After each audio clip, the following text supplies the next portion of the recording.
Bismillahirrahmanirrahim.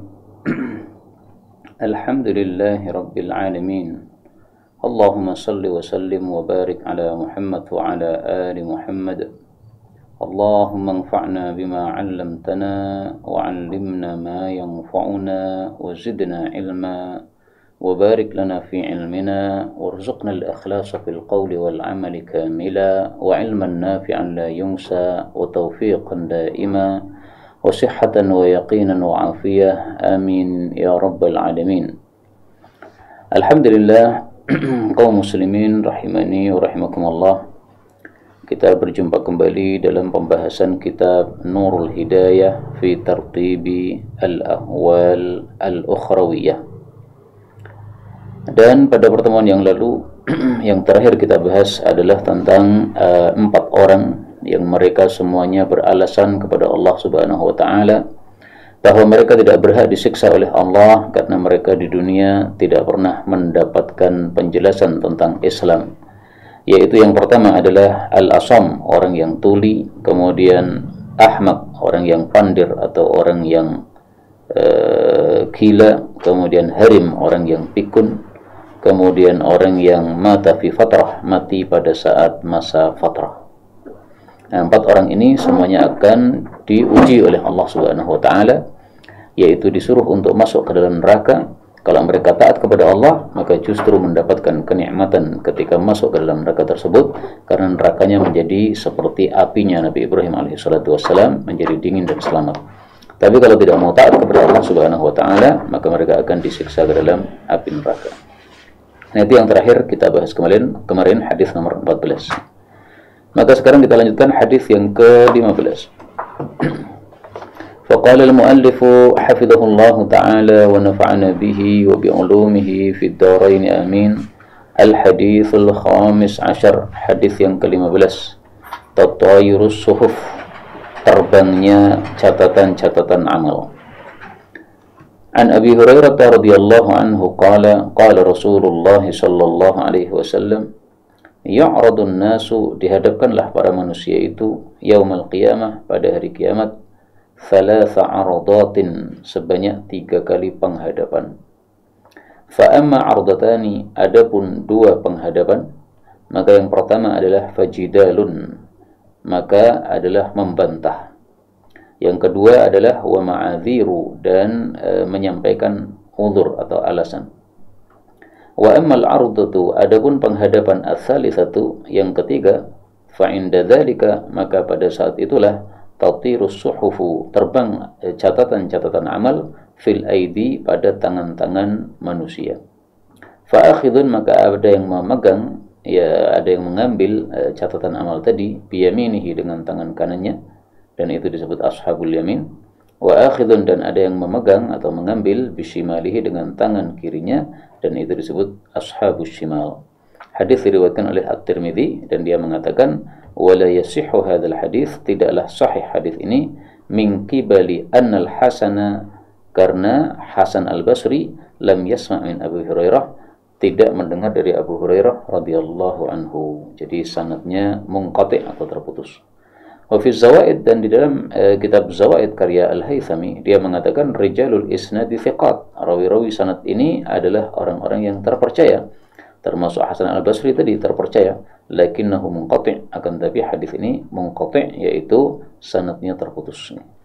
Nah, maka sepantasnya di sini hadisnya dibubui kata-kata wa ruwiya, diriwayatkan, untuk tanda bahwa hadis ini derajatnya dhaif menurut Al-Imam At-Tirmidzi dan juga Al-Haythami.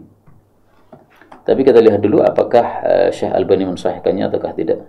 Nah, ternyata di sini pun juga Syekh Albani mendhaifkannya. Ya, jadi pendhaifannya cukup kuat, maka sehingga di sini mestinya ditambahi ruya, ya, diriwayatkan, yaitu hadisnya derajatnya dhaif. Kaum muslimin rahimani wa rahimakumullah, yang dimaksud dengan yu'radu, dihadapkan, yaitu dihadapkan kepada Allah Subhanahu wa taala. Dan ini disebutkan oleh Allah di dalam Al-Qur'an, yauma yaqumun nasu lirabbil alamin, pada hari manusia berdiri kepada pemelihara seluruh alam. Ini disebutkan pada surah Al-Mutaffifin ayat yang ke-6. Maka secara umum makna hadis ini adalah sahih, bahwa manusia pasti menghadap kepada Allah Subhanahu wa taala, bahkan akan langsung bicara dengan Allah tanpa ada penerjemah antara hamba dengan Allah Subhanahu wa taala. Yang dimaksud jidalun, membantah, yaitu manusia membantah terhadap Allah Subhanahu wa taala. Mereka mengatakan, saya tidak melakukan ini, saya tidak melakukan itu, saya tidak melakukan kekafiran kepadamu, saya tidak melakukan kesyirikan kepadamu. Nah, itu jidal. Kemudian ma'adzir, alasan-alasan, yaitu mereka mengakui, ya. Mereka mengakui, betul kami melakukan ini, betul kami melakukan itu, tetapi kami punya alasan begini, kami punya alasan begitu. Jadi manusia menelan ludahnya sendiri berarti, ya. Awalnya dia membantah, akhirnya dia mengakui, tapi kemudian menyampaikan udzur-udzur. Nah, udzur-udzur seperti itu tidak akan ada gunanya kalau bohong, karena yang diamalkan manusia ternyata sudah tercatat lengkap di dalam catatan amal. Itulah yang dimaksud tatiru as-suhuf, ya. Maka catatan amal semuanya terbang yaitu datang, ada yang datang kemudian dipegang oleh tangan kanan, ada yang datang lewat dari belakang kemudian dipegang dengan tangan kirinya. Dan ini disebutkan dalam Al-Quran. Allah Subhanahu wa ta'ala mengatakan wara'a dhahrihi, dia mendapatkan catatan amalnya dari belakang punggungnya, pada surat Insyiqaq ayat 10. Wa amma man utiya kitabahu wara'a dhahri, siapa yang diberi catatan amalnya dari belakang punggungnya, yaitu dari belakang punggung, dan dia terima dengan tangan kiri sebagaimana dalam ayat yang lain, fasawfa yad'u thubura, maka dia akan menyeru kecelakaan.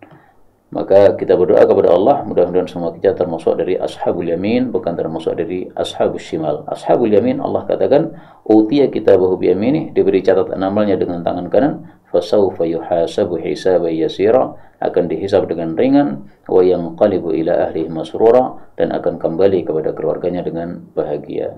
Amin ya rabbal alamin. Kemudian istilah ashabul yamin dan ashabus shimal ini kita temukan dalam Al-Quran, ya, surat Al-Waqi'ah. Wa ashabul yamini ma ashabul yamin. Al-Waqi'ah ayat yang ke-27. Wa ashabul yamini ma ashabul yamin. Yang kedua, kelompok kedua adalah ashabul yamin. Siapakah ashabul yamin? Nah, maka kenapa ashabul yamin disebut ashabul yamin? Ini sebagian ulama berpendapat karena dia mendapatkan catatan amalnya dengan tangan kanan. Ada juga yang berpendapat karena dia akan diarahkan ke arah kanan nanti. Adapun sebaliknya, wa ashabus shimal, orang-orang yang ashabus shimal, penghuni kiri, ma ashabus shimal. Nah, ini juga ada dua pendapat. Ada yang mengatakan disebut ashabus shimal karena menerima dengan tangan kirinya catatan amalnya. Ada yang mengatakan itu karena akan dikirim ke arah kiri. Dan semuanya benar karena semua pendapat itu ada dalilnya masing-masing. Kita lanjutkan hadis berikutnya, al-haditsus sadis asyar, hadis yang ke-16, khatmul afwahi, mengunci mulut-mulut. An Abi Musa al-Ash'ari radhiyallahu anhu qala, ini hadisnya diringkas, ya. Wa yud'a, dan dipanggillah al-kafir, orang kafir, wal munafik, dan orang munafik, lil hisab, untuk dihisab. Jadi yang dihisab itu tidak hanya orang muslim, tapi muslim, kafir, semuanya dihisab oleh Allah Subhanahu wa ta'ala. Faya'ridu alaihi rabbuhu, maka menghadapkan kepada dia pemeliharanya azza wa jalla amalahu, amal-amalnya. Fayajhadu, maka dia pun membantah. Wa yaqulu, dan dia mengatakan, ay rabbi wa rabbku, wa izzatika, demi kemuliaanmu, demi keagunganmu, laqad kataba alayya hadzal malak, sungguh telah menulis kepada saya malaikat ini, yaitu malaikat pencatat amal, ma lam a'mal, sesuatu yang saya tidak mengamalkan. Dan ini hadisnya sahih, sehingga hadis ini menjadi dalil atau menguatkan pendapat tadi yang hadis yang sebelumnya tadi, bahwasanya orang-orang yang muslim, bahwasanya manusia akan menghadap kepada Allah sampai 3 kali penghadapan. Nah, yang pertama adalah membantah terhadap Allah. Nah, ini pembantahannya disebutkan di sini secara terperinci. Fayaqulu lahul malak, maka berkatalah kepadanya malaikat, ama amilta kadza, bukankah kamu sudah melakukan ini, fi yaumi kadza, pada hari ini, fi makani kadza, pada tempat ini. Fayaqulu, maka dia menjawab, la wa izzatik, tidaklah, tidak demi keagunganmu. Ay rabbi wa rabbku ma amiltuh, aku tidak mengamalkannya.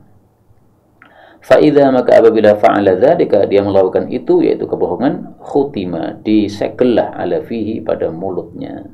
Nah, jadi hadis ini menunjukkan bahwa yang disegel mulutnya itu bukan orang-orang beriman, tapi orang-orang munafik dan orang-orang yang kafir. Kenapa disegel? Karena mereka mengatakan sesuatu yang tidak benar. Karena mereka bohong kepada Allah Subhanahu wa taala, karena mereka tidak mengakui perbuatan-perbuatan dosa yang dilakukan.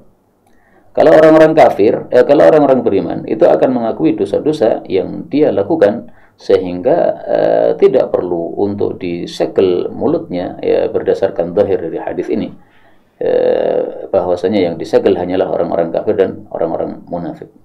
Dan pensegelan mulut ini kita temukan juga dalam Al-Quran.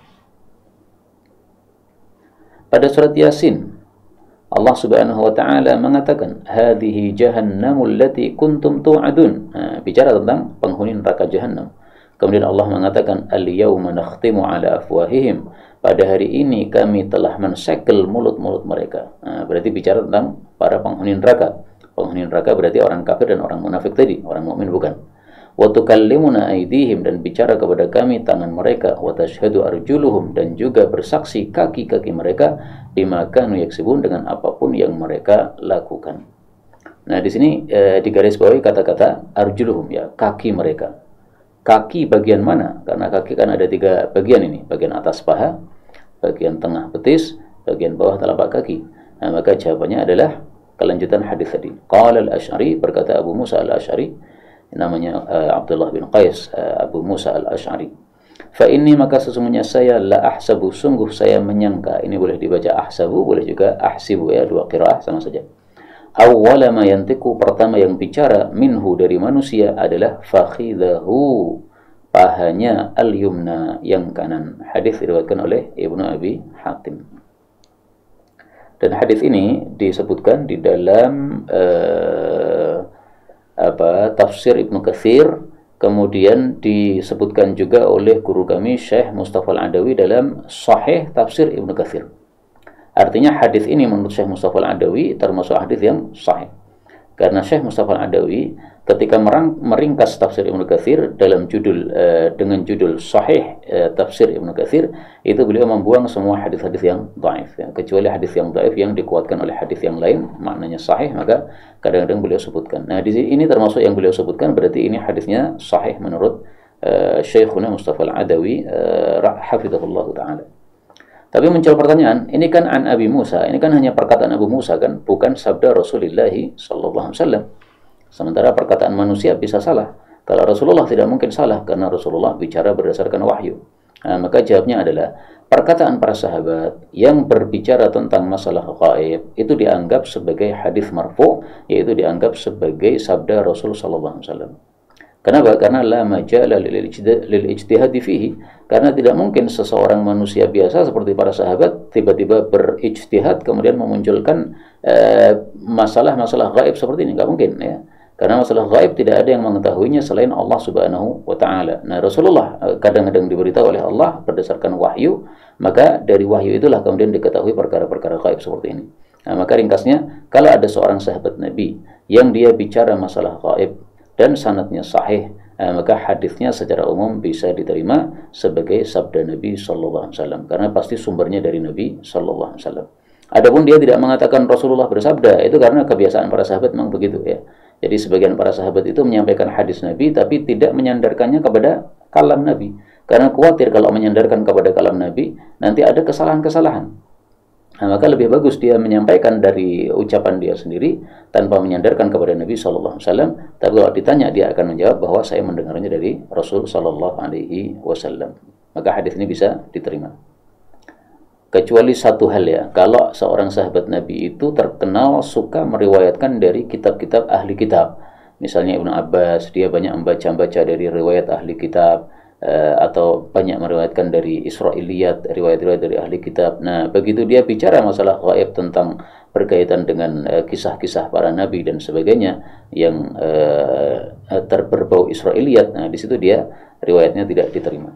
Tapi Abu Musa ini setahu saya tidak termasuk yang terkenal sebagai orang yang suka meriwayatkan dari ahli kitab. Maka secara umum hadisnya bisa diterima. Kita lanjutkan al-hadits as-sabi' asyar, hadis yang ke-17, al-hisab, penghisaban. An Abdullah radhiyallahu anhu qala qala Rasulullah sallallahu alaihi wasallam, awwalu ma yuhasabu, pertama yang dihisab bihi dengannya al-abdu seorang hamba, adalah as-salatu, amalan salatnya. Wa awwalu, dan pertama, ma yuqda, apa yang diputuskan bainan nasi, di antara manusia, adalah fiddima, dalam masalah darah, yaitu pembunuhan. Hadis diriwayatkan oleh Imam Nasa'i, dan asy-syatr tsani, bagian yang kedua, itu muttafaqun alaih. Bagian yang kedua maksudnya ini, awwalu ma yuqda bainan nasi fiddima, ini juga diriwayatkan oleh Bukhari dan Muslim. Tapi kalau bagian pertamanya tentang salat, itu tidak diriwayatkan oleh Bukhari dan Muslim, tapi semuanya sahih. Hadis ini menunjukkan bahwa hisab itu, penghitungan amal manusia, itu pertama dimulai ternyata masalah salatnya dulu. Nah, kalau salatnya bagus, maka nanti akan beruntung orang yang dihisab tersebut. Tapi kalau salatnya jelek, nanti bisa celaka orang yang dihisab tersebut. Sebagaimana disebutkan dalam hadis yang lain. Ya.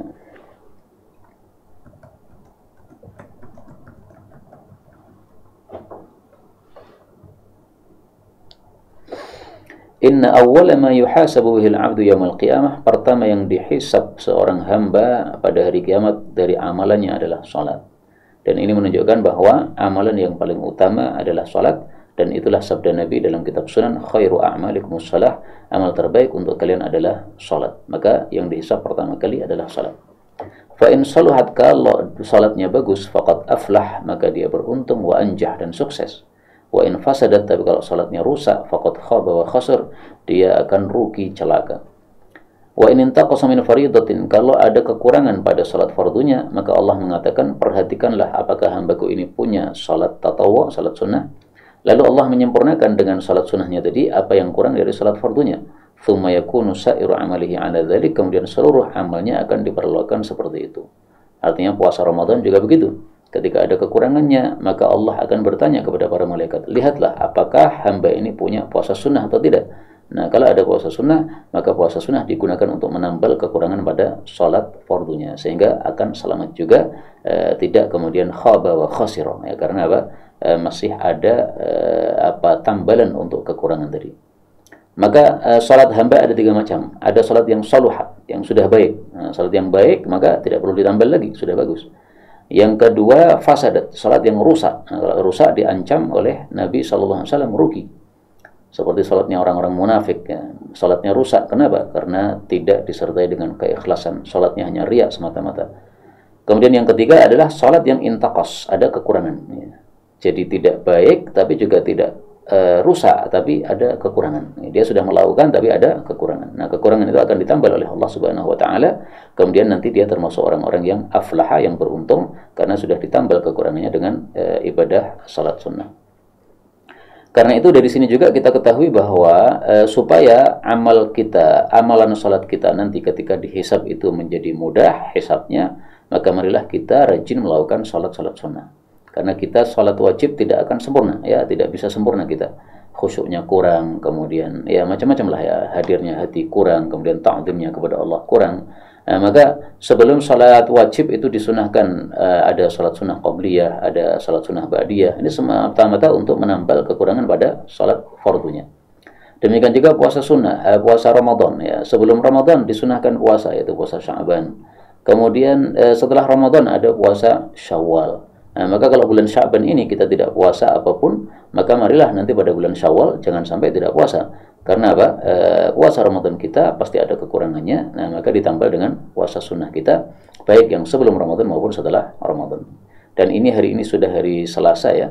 Maka kalau hari Kamis itu sudah 1 Ramadan, berarti Selasa Rabu ini kita sudah tidak boleh puasa sunnah lagi, karena 2 hari sebelum Ramadan sudah tidak boleh puasa sunnah.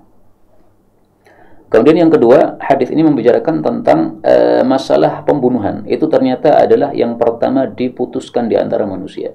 Dan ini menunjukkan betapa pentingnya menjaga darah di hadapan Allah Subhanahu, di mata Allah Subhanahu wa Ta'ala.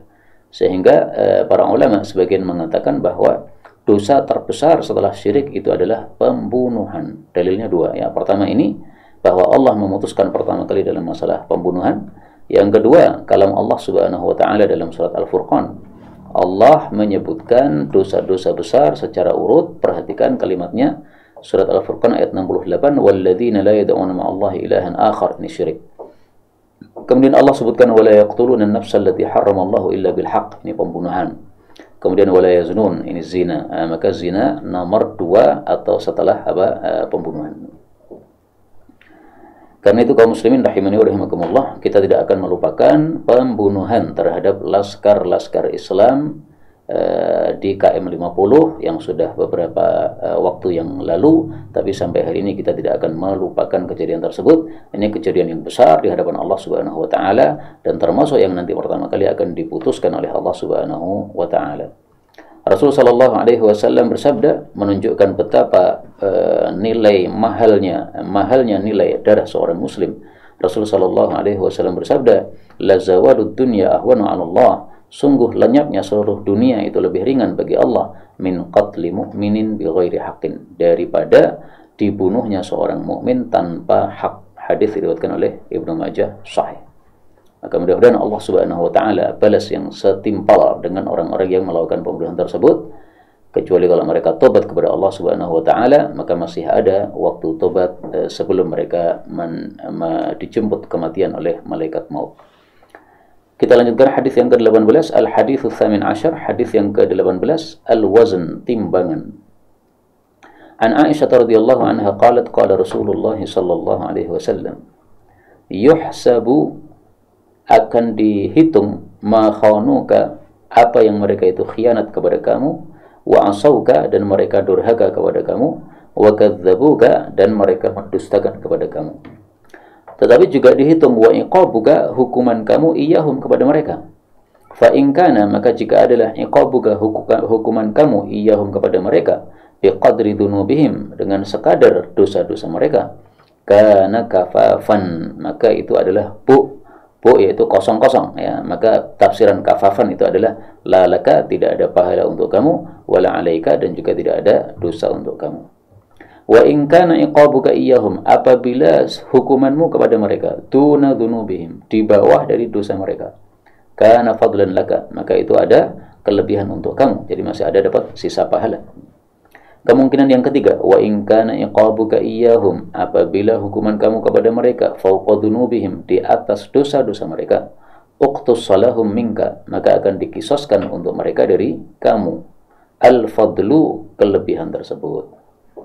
Kemudian Rasulullah menjelaskan ayat Quran, ama taqra'u kitaballah, bukankah kamu membaca kalam Allah, yaitu kitabullah Al-Quran.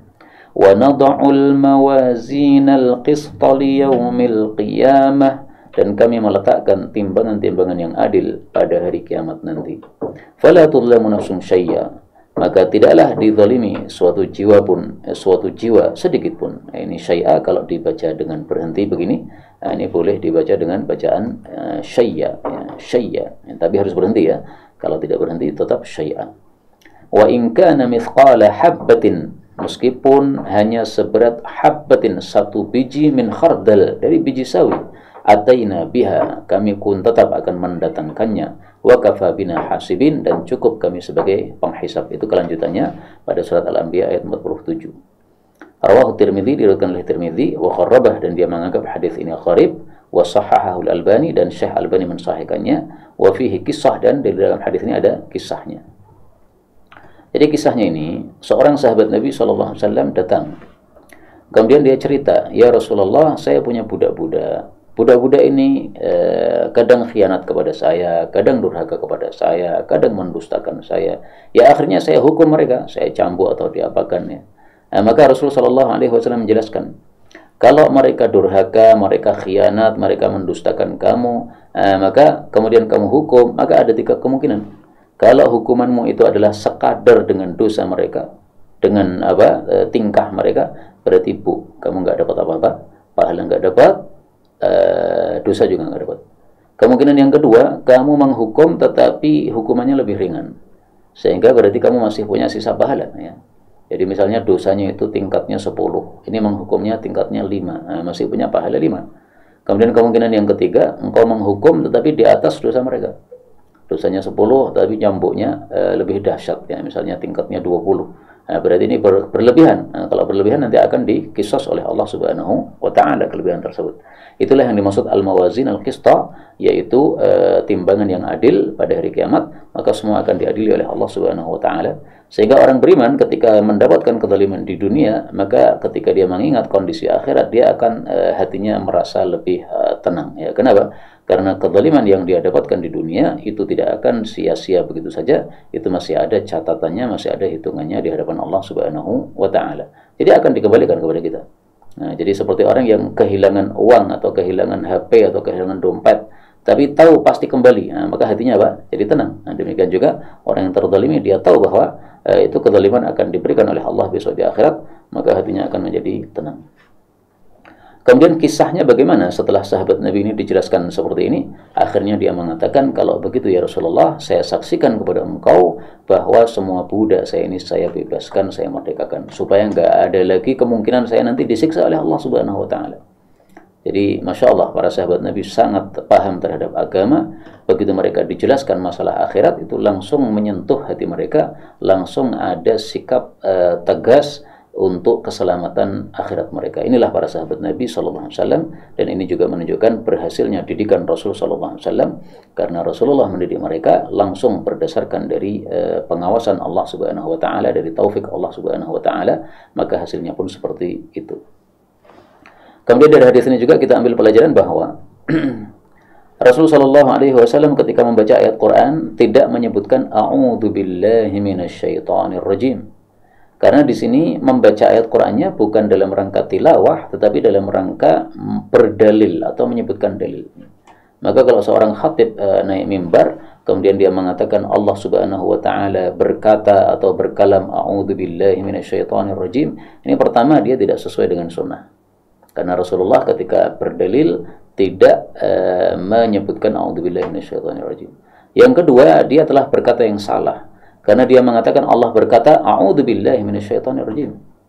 Nah, sebagian orang ketika disampaikan hal seperti ini tidak bisa menerima. Okay. Maka saya katakan, ya kamu tidak terima atau kamu terima itu urusan kamu. Yang penting saya hanya menyampaikan apa yang disampaikan oleh para ulama. Saya kan bukan ulama ya. Saya menyampaikan apa yang disampaikan oleh para ulama seperti itu. Dan ini hadisnya sangat jelas.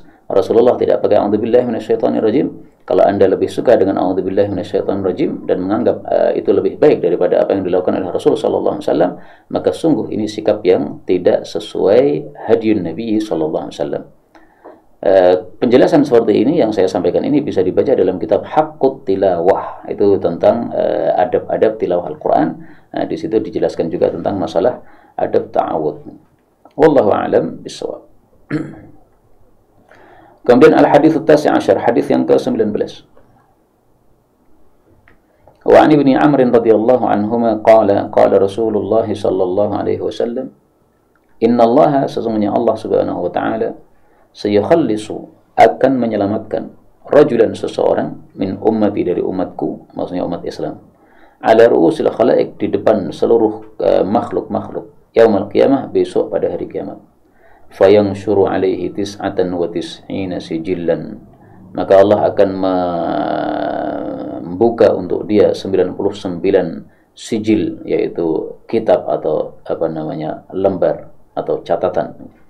Kullu sijilin, setiap sijilnya mithlu madil basar, semisal sejauh mata memandang. Jadi maksudnya catatan amal ini sangat lebar sekali, sangat besar sekali, karena amal manusia kan setiap hari sangat banyak ya. Dari pagi sampai sore, berapa amalan yang sudah kita lakukan, berapa kata yang sudah keluar dari mulut kita, ini sangat banyak sekali. Maka catatannya pun sangat besar. Jadi ini hadis bicara tentang apa namanya, catatan amal yang nanti akan ditimbang oleh Allah Subhanahu wa taala. Sehingga boleh nih kasih judul ya, waznu suhufil a'mal. Waznu suhufil amal, menimbang catatan amal. Jadi begini, yang ditimbang itu apa? Hadis sebelumnya tadi kan menyebutkan tentang apa? Timbangan. Nah, maka yang ditimbang itu apa? Yang ditimbang 3. Pertama, pelakunya, yaitu pengamalnya. Yang kedua adalah amalannya, maka amal manusia besok di akhirat ada bentuknya, bisa ditimbang. Yang ketiga adalah catatan amalnya. Tiga-tiganya semuanya ditimbang. Nah, sekarang kita membaca hadis yang menunjukkan bahwa catatan amal itu ditimbang. catatan amal disebut juga apa? Sijil. Tsumma yaqulu, kemudian Allah berkata, atungkiru, apakah engkau mengingkari min hadza syai'an, dari catatan amal ini sesuatu? Adzalamaka katabatil hafidun, apakah mendolimi kamu para pencatat saya yang menjaga, yaitu menjaga amal dia? Fayaqulu, maka dia mengatakan, la ya Rabb, tidak wahai pemeliharaku. Nah, di sini perbedaan antara muslim dengan kafir. Kalau orang kafir atau munafik, mereka membantah amal yang sudah mereka lakukan. Tapi orang mukmin, maka dia ditanya, dia mengaku, betul ya Allah, itu sudah sesuai dengan apa yang sudah saya amalkan di dunia. Nah, maka mengingatkan kita hal ini tentang kalam Allah Subhanahu wa taala di dalam surat Al-Mujadilah, ya, bahwa orang-orang kafir, orang-orang munafik besok akan bersumpah bohong di hadapan Allah, mengira itu berguna. Pada surat Al-Mumtahanah, Al-Mujadalah ayat 18. Yauma yab'atsuhumullahu jami'an, pada hari Allah akan bangkitkan mereka semua. Fayahlifuna lahu kama yahlifuna lakum, lalu mereka bersumpah kepada Allah seperti bersumpah kepada kalian. Maksudnya sumpah bohong. Sebagaimana dulu di dunia bersumpah bohong, maka besok di akhirat mereka akan bersumpah bohong. Wa yahsabuna annahum 'ala syai', mereka kira itu berguna. Ya, kalau di dunia kan memang sumpah bohong mereka berguna, menyebabkan mereka tidak dibunuh oleh Nabi SAW. Tetapi ketika di akhirat mereka mengira itu adalah berguna, Allah katakan, ala innahum humul kadzibun. Enggak mungkin mereka diselamatkan oleh Allah Subhanahu wa taala. Nah, kita lanjutkan hadisnya. Fayaqulu, maka Allah pun bertanya, afalaka udhrun, apakah kamu punya udzur? Fayaqulu, maka dia mengatakan, la ya Rabb, tidak wahai Rabbku. Nah, beda lagi yang kedua, ya. Orang-orang kafir mereka setelah mengakui kemudian menyampaikan alasan-alasan, tapi orang mukmin tidak, saya enggak punya udzur, udah saya ngaku aja salah. Fayaqulu, maka Allah mengatakan, bala ya innalaka indana hasanah, sesungguhnya kamu memiliki di hadapan kami satu kebaikan yang besar. Tan ini kan tanwin, ya, maka ini menunjukkan apa? Ta'zim, menunjukkan besar. Fa innahu, maka sesungguhnya la dzulma 'alaikal yaum, tidak ada kezaliman untukmu pada hari ini. Fatakhruju bitaqatun, lalu keluarlah satu kartu, fiha, di dalam kartu itu ada ucapan, ada tulisan asyhadu an la ilaha illallah wa asyhadu anna Muhammadan abduhu wa rasuluh. Fayaqulu, maka Allah berkata, uhdur waznak, kamu datang ke dalam timbanganmu sana. Fayaqulu, maka dia bertanya, ya Rabbi, ma hadhil bitaqah, apa fungsinya kartu ini, ma hadhihi sijallat, berhadapan dengan catatan-catatan amal yang banyak ini, yang 99 tadi, ya. Faqala, maka Allah menjawab, innaka la tudlam, tenang saja, kamu tidak akan dizalimi. Qala, Nabi mengatakan, fatudau sijillat, lalu diletakkanlah catatan-catatan amal tadi, fi kaffatin, dalam satu sisi timbangan, wal bitaqah, dan kartu la ilaha illallah, fi kaffatin, dalam sisi yang lain. Fatashat, maka menjadi ringanlah as-sijillat, catatan-catatan amal tadi, wa thaqulat, dan menjadi beratlah al-bitaqah, yaitu kartu la ilaha illallah. Kenapa? Fala yathqulu, maka tidak akan bisa menjadi berat, ma'asmillah, berhadapan dengan nama Allah, syai'un, sesuatu apapun juga. Jadi maksudnya kartu ini kan kartu la ilaha illallah. Nah, sementara di sini catatan amal manusia campur baur. Nah, maka sesuatu yang ada la ilaha illallah tidak akan bisa terkalahkan dengan selain la ilaha illallah. Hadis ini diriwayatkan oleh At-Tirmidzi dan beliau mengatakan hadis ini hasan. Wal bitaqah, dan bitaqah itu artinya al-qit'ah, potongan, ya, jadi potongan kertas atau apa namanya, paling bagus ya kartu tadi, ya. Kaum muslimin rahimani wa rahimakumullah, hadis yang agak panjang ini, dan ini saya ringkas, ini hadisnya disebut sebagai hadisul bitaqah, hadis tentang kartu. Para ulama fikih dalam masalah orang yang meninggalkan salat itu berbeda pendapat. Nah, maka dikaitkan dengan hadisul bitaqah ini. Sebagian ulama berpendapat bahwa orang yang meninggalkan salat tanpa dibeda-bedakan bagaimana dia meninggalkannya itu adalah kafir, sehingga dia murtad. Dan ini pendapat mazhab Hambali. Pendapat yang kedua, ini pendapat mayoritas para ulama, bahwa orang yang meninggalkan salat itu dibagi dua. Kalau dia meninggalkannya karena mengingkari kewajiban salat, barulah kafir, murtad. Karena mengingkari kewajiban adalah apa? Murtad. Yang kedua adalah orang yang meninggalkan sholat bukan karena mengingkari kewajiban, tapi semata-mata karena kemalasan saja. Nah, orang seperti ini berdasarkan hadits bitaqah ini termasuk orang yang nanti masih bisa masuk surga, sehingga dia bukan orang kafir, dia bukan orang murtad. Jadi mohon maaf ya, kalau ada tetangga kita misalnya yang dia tidak sholat, Tapi dia kalau ditanya agamamu apa? Muslim. Kemudian dia kadang-kadang ya salat Jumat. Kalau salat Idul Fitri, Idul Adha dia datang. Ya. Tapi sehari-hari kita nggak pernah ngerti dia salat. Nah kalau dia mati gimana? Dia masih Muslim. Karena masih Muslim berarti masih wajib untuk disalatkan. Tapi kalau sudah ada satu saja yang mensalatkan sudah cukup. Nih. Orang yang semisal dia disuruh mensalatkan, kita panggil saja nih temanmu yang tidak pernah salat. Orang-orang masjid nggak mau menyalatkan, kamu sebagai temannya yang sama-sama nggak pernah salat, kamu salatkan aja. Nah, supaya mereka apa? Jadi jera dengan sebab seperti itu. Wallahu a'lam bishawab. Hadis berikutnya al-hadits al-ishrun, hadis 20 min ahwalil mahsyar, termasuk dari kondisi-kondisi padang mahsyar.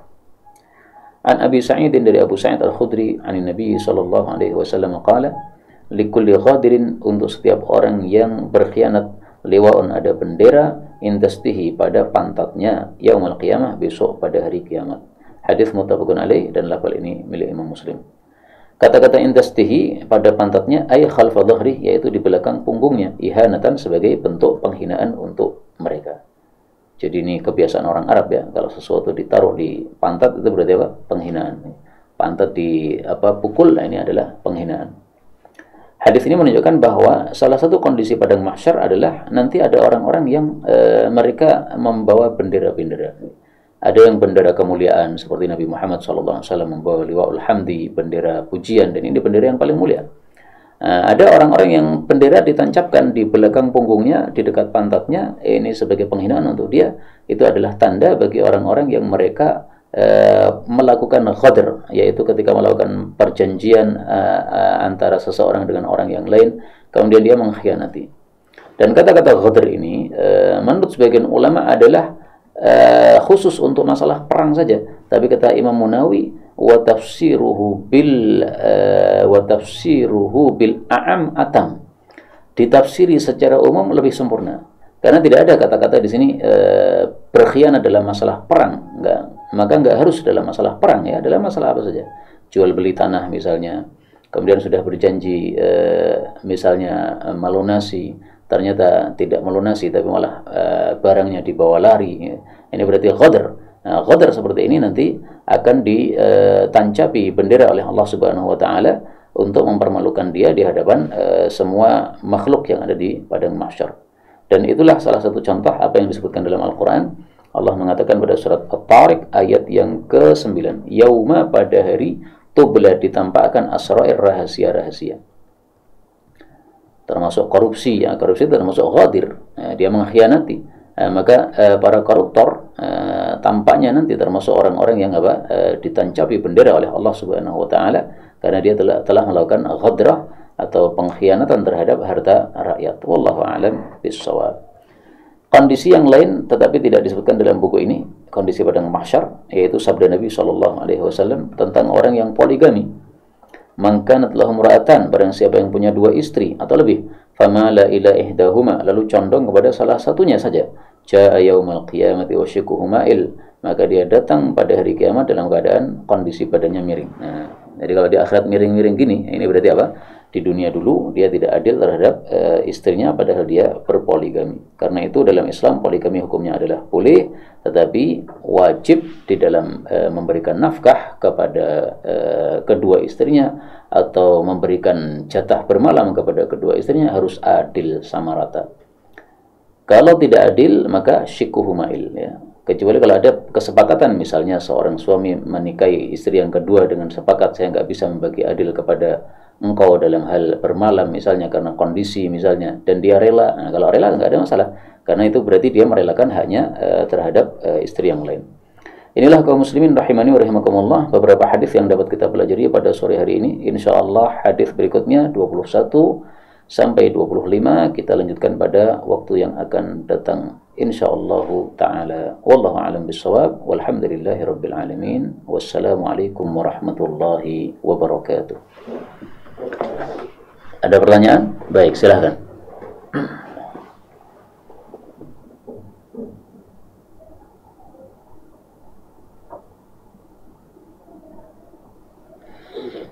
Baik. Bismillah, izin tanya berkaitan dengan meninggal dalam masa fatrah. Jadi orang tua Nabi tidak termasuk dari yang diancam neraka. Allah Subhanahu wa taala mengatakan, "Wa ma kunna mu'adzibina hatta nab'atsa rasula." Dan kami tidak akan menyiksa sampai kami mengutus seorang rasul. Nah, bapak dan ibu Nabi itu matinya sebelum Nabi Muhammad SAW diutus sebagai rasul. Sehingga jelas bahwasanya bapak dan ibu Nabi termasuk dalam ayat ini. Karena itulah ulama-ulama mazhab Syafi'i mereka berpendapat bahwa bapak ibu Nabi termasuk orang-orang yang mati di masa fatrah. Kemudian kalau dikatakan tadi tidak termasuk yang diancam neraka, ini kalimatnya kurang tepat ya. Karena orang yang mati di masa fatrah itu nanti mereka akan diuji oleh Allah Subhanahu wa taala. Nah, maka kalau dia lulus ujian dia masuk surga, kalau dia nggak lulus ujian dia tidak masuk surga. Sehingga ya kalimat yang lebih tepat adalah bahwa orang-orang yang meninggal di masa fatrah mereka belum bisa dipastikan apakah masuk surga ataukah masuk neraka, tergantung kepada kondisi mereka nanti di akhirat, apakah taat kepada Allah ataukah tidak. Dan saya jujur saja bahwa masalah ini khilafiyah. Sebagian ulama berpendapat bapak ibu Nabi mati kafir sehingga termasuk yang diancam neraka, karena siapa yang mati kafir adalah diancam neraka. Maka masalah khilafiyah seperti ini, kata penulis Subulus Salam, ini adalah khilafiyah yang tidak begitu penting ya. Apa fungsinya kita membahas-bahas bapak dan ibu Nabi sementara kita sendiri masih belum tentu kita masuk surga atau masuk neraka? Maka perselisihan pendapat seperti itu tidak usah menyebabkan perpecahan umat ya. Silahkan yang meyakini bapak ibu Nabi termasuk ahlul fatrah sehingga tidak disiksa oleh Allah Subhanahu wa taala. Termasuk silahkan meyakini bahwa bapak ibu Nabi termasuk yang masuk ke dalam neraka berdasarkan hadis-hadis yang zahirnya menunjukkan hal itu. Silahkan pendapat masing-masing nanti bertanggung jawab dengan pendapatnya masing-masing di hadapan Allah Subhanahu wa taala. Kalau saya pribadi termasuk yang mengikuti pendapat ayat ini, wa ma kunna mu'adzibina hatta nab'atsa rasula. Maka bapak ibu Nabi ahlul fatrah, nggak bisa kita katakan sebagai ahli neraka. Tapi mereka mati dalam keadaan kafir. Tapi karena kafirnya di masa fatrah, maka kafir di masa fatrah berbeda dengan kafir di masa kenabian. Wallahu a'lam bishawab. Cukup ya. Subhanakallahumma rabbana bihamdika asyhadu an la ilaha illa anta astaghfiruka wa atubu ilaik.